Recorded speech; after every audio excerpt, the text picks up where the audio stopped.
Hello guys, Pandemic Productions here, back with another Battlefield 4 video, and today I'm starting my tips and tricks series, so let's get started. Let me remind you guys this video is only going to be on weapon stabilization. I'm going to be covering a whole slew of topics on the upcoming episodes of this, but like I said, it's going to be mainly on weapon stabilization and getting your aim down and helping you guys out on that. And I'm going to be having a whole bunch of other episodes on this, such as, movement, taking cover, and hopefully by the end of all these episodes, you're going to be able to play Battlefield 4 like a pro.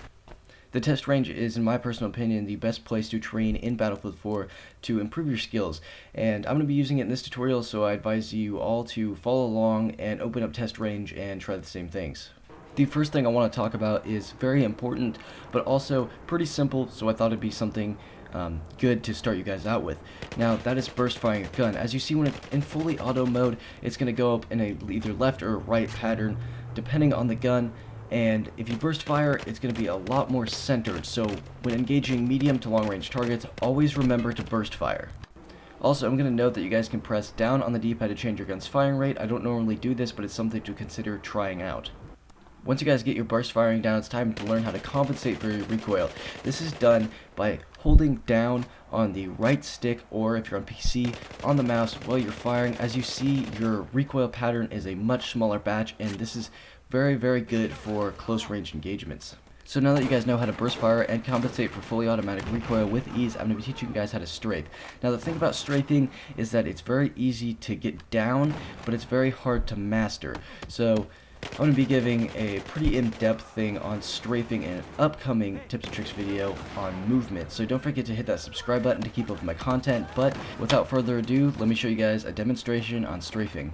The secret to strafing is to strafe towards cover, because if you're out in the open and you're strafing and firing at a couple enemies, you want to be able to move to cover as soon as possible so you don't get caught out in the open and die.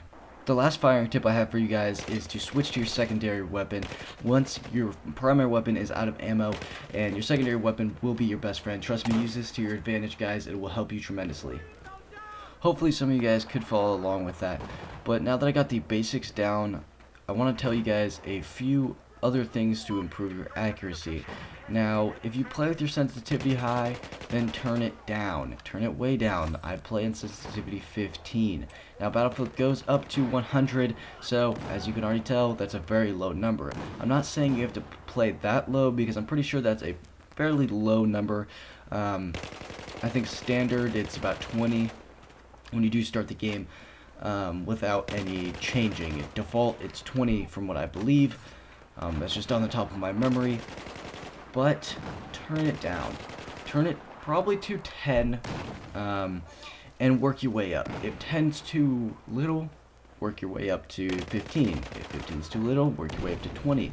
This is going to help you tremendously with overfiring, and it's going to help you keep your accuracy on the target a lot better. Trust me, guys, if you turn your sensitivity down, it's going to help you so much. Now, I know a lot of guys play on a very high sensitivity. For example, some people might just jump into Battlefield and turn the sensitivity to 60 because they're used to playing a game where they play with high sensitivities. Battlefield, that's not what you want. You're going to want a lower sensitivity. So trust me, mess with your sensitivity and see what's right for you. One thing to keep in mind when approaching an enemy who is a fairly good distance away from you is to control your initial bursts. Now, each and every gun in Battlefield 4 has an initial fire burst of recoil whenever you tap that trigger, and it's going to be a little bit more than the rest of your clip. This is more apparent in certain guns than others. For example, the AEK has the highest initial burst fire, the initial burst recoil out of any assault rifle. So you have to learn your guns, and again, that's another thing that's going to be in a different episode of my tips and tricks videos. Point is control your initial bursts. You're just going to have to feel the weapon out. Like I said, all weapons control differently, so it's not something I can just show you and it's going to apply to all weapon skills, but that's something to keep in mind. So guys, that's all I have for the basic firing tips. I'm sure I didn't cover a lot of stuff that should have been covered, considering Battlefield 4 is a very complex game when it comes to shooting and learning the guns And you know, if you hit that subscribe button, you're going to be able to keep up on all my tips and tricks. Although, you know, I'm not a very good Battlefield player, I feel like you're going to be able to learn some stuff if you do stick with my channel. Now, I am sorry if it was too much to take in such a little time. I know at the beginning when I was trying to show you guys the basic tips on maintaining the gun's recoil and, you know, maintaining, you know, your accuracy.